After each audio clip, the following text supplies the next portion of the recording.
Selamat pagi. Hari ini kita akan melanjutkan materi untuk mata kuliah kecerdasan artifisial, yaitu dengan topik Optimizing Fuzzy Using Genetic Algorithm. Ini adalah outline yang akan kita pelajari hari ini. Jadi kita akan belajar tentang sekilas fuzzy system di sini, kemudian perbandingan EA dan fuzzy system, kemudian apa saja yang bisa dioptimasi dengan genetic algorithm dari hyperparameter yang ada di dalam fuzzy system. Kalau diingat kembali, fuzzy system ini ditemukan oleh Profesor Sadeh ya pada tahun 1965 dan paper pertamanya disebut dengan fuzzy set pada jurnal Information and Control. Ya, kemudian fuzzy ini seringkali diterapkan pada alat-alat yang kita temui sehari-hari ya, contohnya di air conditioning atau AC, kemudian pada otomotif, robot, dan lain-lain. Fuzzy set sendiri merupakan teori ya, di mana kalau kita ingat lagi untuk kebenarannya di sini dinyatakan oleh derajat keanggotaan. Jadi untuk kebenarannya itu akan berada pada nilai real antara 0 sampai 1 ya di sini. Kemudian kalau kita membicarakan tentang fuzzy set, berarti kita akan kenal yang namanya membership function ya, atau fungsi keanggotaan, di mana membership function ini akan memetakan ya setiap objek dalam semesta U atau universe di sini ya ke dalam suatu nilai real dalam interval 0 sampai 1. Dan nilai tersebut menyatakan derajat keanggotaan X di dalam A ya. A ini merupakan fuzzy setnya. Kemudian terdapat juga yang dinamakan sebagai variabel linguistik yang merupakan suatu interval numerik yang mempunyai nilai-nilai linguistik ya. Dan ini akan didefinisikan oleh fungsi keanggotaannya. Misalkan dari variabel suhu ya, kita akan mempunyai variabel linguistik yang akan dipetakan ke dalam interval misalkan minus 10 derajat Celcius sampai 45 derajat Celcius. Dan variabel suhu itu dapat dipetakan ke dalam nilai-nilai linguistik seperti dingin, hangat, dan panas ya. Dan masing-masing derajat suhu nanti akan memiliki fungsi keanggotaan. Nah, ini contohnya ya. Misalkan ada suhu dalam derajat Celcius di sini dan kita petakan ke dalam nilai-nilai linguistik misalkan dingin, hangat, dan panas. Misalkan di sini 5 derajat Celcius kita petakan ke dalam dinginnya 1, hangatnya 0,1 ya. Terus misal kalau 25 derajat Celcius kita petakan ke dalam 0,5, 1, dan 0,6. Nah, kalau diperhatikan di sini nilai keanggotaan atau derajat keanggotaan di sini ya, jumlahnya itu bisa lebih dari atau kurang dari 1 ya. Jadi bedanya apa dengan teori probabilitas? Kalau probabilitas misalkan kita melempar koin ya, ada koin gitu, ini yang bagian angka ya, dan yang ini bagian gambar, maka ketika kita lemparkan, kita tahu yang angka itu punya probabilitas 50% dan yang gambar di sini juga mempunyai probabilitas 50%. Sehingga kalau kita jumlahkan untuk probabilitasnya itu pasti akan 100% ya atau 1.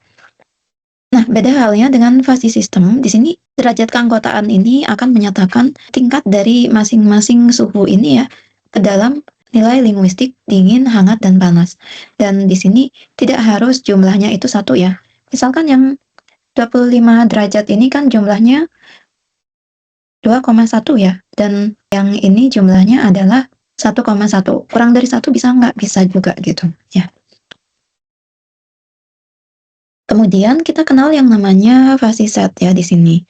Jadi fuzzy set itu apa? Misalkan tadi ya, dingin itu kita punya suhu 5, 15, 25, 35 ya. Dan ini akan kita konversi kepada derajat keanggotaan sekian, seperti itu. Begitu juga dengan hangat dan panas. Kemudian tadi kan ada fungsi keanggotaannya.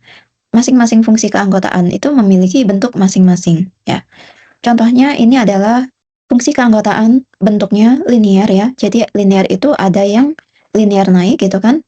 Terus yang ini adalah linear turun ya. Kemudian ada fungsi keanggotaan sigmoid. Ini sama ya. Yang atas ini sigmoidnya naik, yang bawah ini sigmoidnya turun. Terus ada fungsi keanggotaan segitiga di sini. Segitiga berarti kita akan punya 3 titik ya di sini. Yang pertama titik bawah, ini adalah titik A. Yang kedua di sini adalah titik atas ya, atau ditandai dengan B di sini. Dan titik bawah di sini ditandai dengan C. Dan yang ada di sini nih nanti akan digunakan untuk menghitung rumus dari derajat keanggotaannya. Kemudian kalau trapesium, ini sama juga dengan segitiga. Kalau segitiga tadi punya 3 titik yang penting ya. Kalau di trapesium berarti kita akan punya 3 titik ya. Yang bawah ada 2, puncak atasnya juga akan ada 2 gitu. Ada fungsi keanggotaan pi, ini gabungan dari 2 sigmoid ya. Yang ini tadi sigmoidnya yang naik, yang ini yang turun.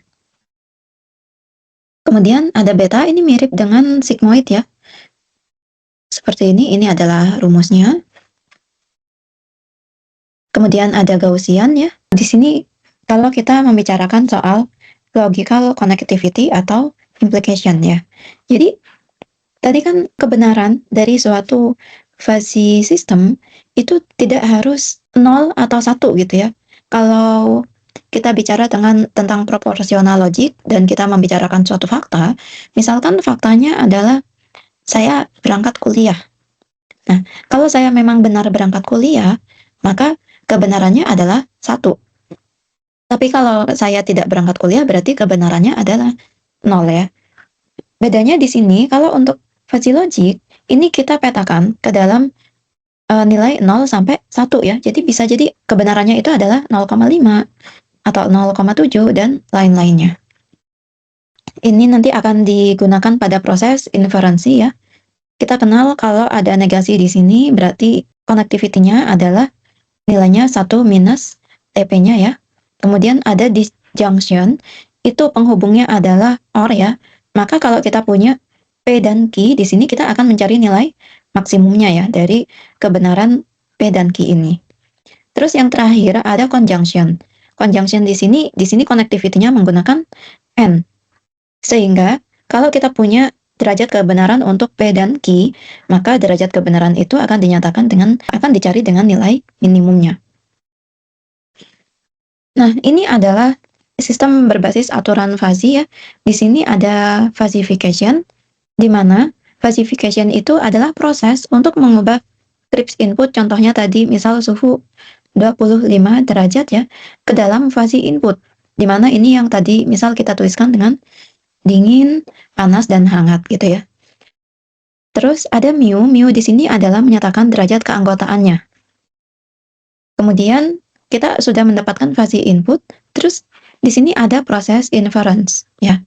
Proses inference berarti dari fuzzy input itu kita akan melihat atau melakukan proses inferensi sehingga kita akan mendapatkan fuzzy outputnya.